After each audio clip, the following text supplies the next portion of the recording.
De volta. E a depressão, hein?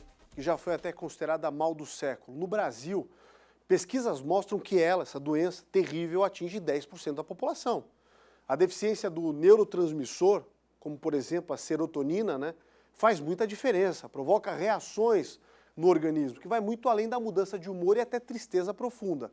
Reportagem de hoje da série Quem São Elas, que vai focar nessa questão, nessa doença, mulheres que conseguiram superar a depressão e mulheres que também ainda a enfrentam. Vamos entender melhor quem são elas.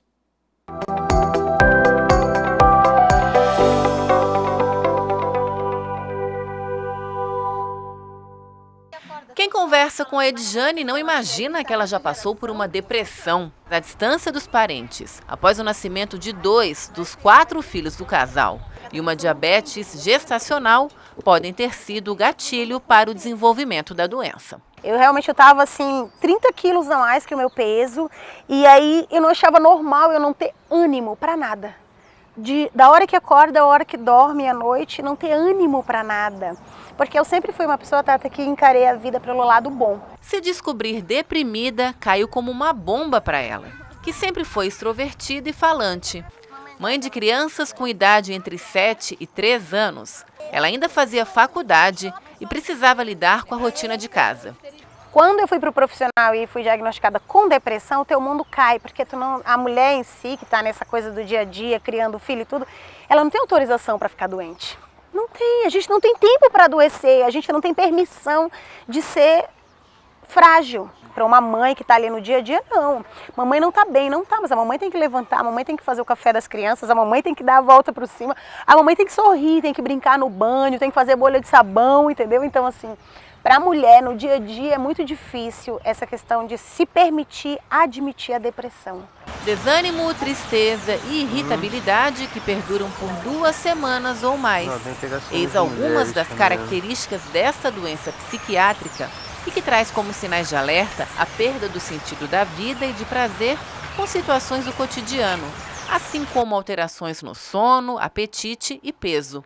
O preconceito e julgamento sobre a doença acabam atrapalhando a vida de quem precisa lidar com ela. Ainda tem muito estigma em relação à depressão, né? As pessoas ainda não conseguem enxergar a depressão como uma doença, assim como a gente enxerga o diabetes ou a hipertensão. Não é uma fraqueza, não é uma falha de caráter ou uma falta de vontade da pessoa. Ela é uma doença. A gente precisa entender a depressão como uma doença com os fatores biológicos, genéticos e com os gatilhos psicológicos e sociais.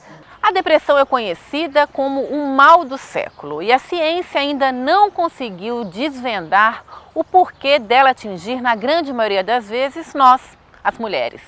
O excesso de atividades no dia a dia e a culpa por não conseguir dar conta de tudo podem ser alguns desses fatores. A partir da puberdade é que as mulheres passam a ter, em média, o dobro de risco de desenvolver depressão comparativamente com os homens, né?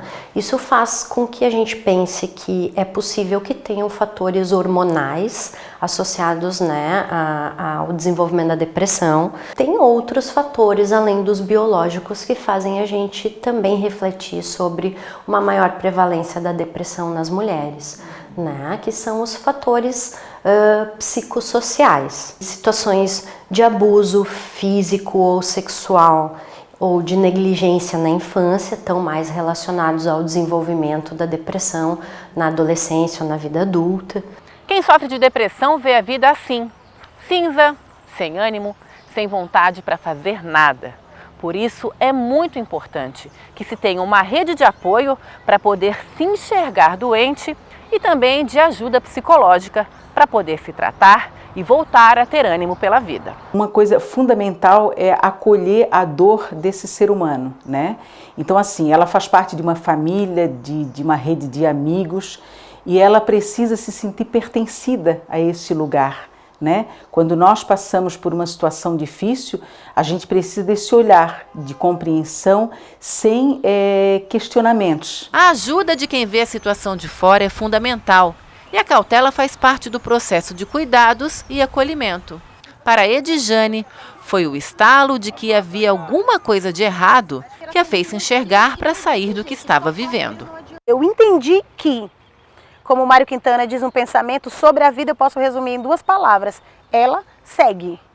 Sabe, eu entendi que a vida precisava seguir e que se tinha alguma coisa que precisava ser feito, quem teria que fazer era eu.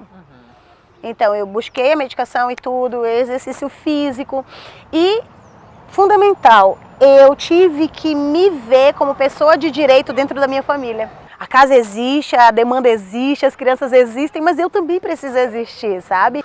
O diagnóstico precoce auxilia a procura por tratamento especializado, que é essencial para voltar a se ter tranquilidade e a tão sonhada qualidade de vida. Os casos mais leves, eles podem ser tratados sem a medicação, só com a psicoterapia, e aí a psicoterapia também está disponível na rede pública, assim como na rede privada, né? E os casos moderados e graves, que daí vão precisar de um tratamento medicamentoso associado à psicoterapia, também podem ter o seu tratamento na rede pública. Tem que ser cuidadoso, né? Porque ela está num momento onde tem muita dor, né? Muita fragilidade, né? Então é como se a gente tivesse que pensar que a gente é como a gente come um mingau, que tem que ser pelas bordas. Há 3 meses, a Edjane recebeu alta da terapia e os medicamentos foram necessários somente no começo do tratamento.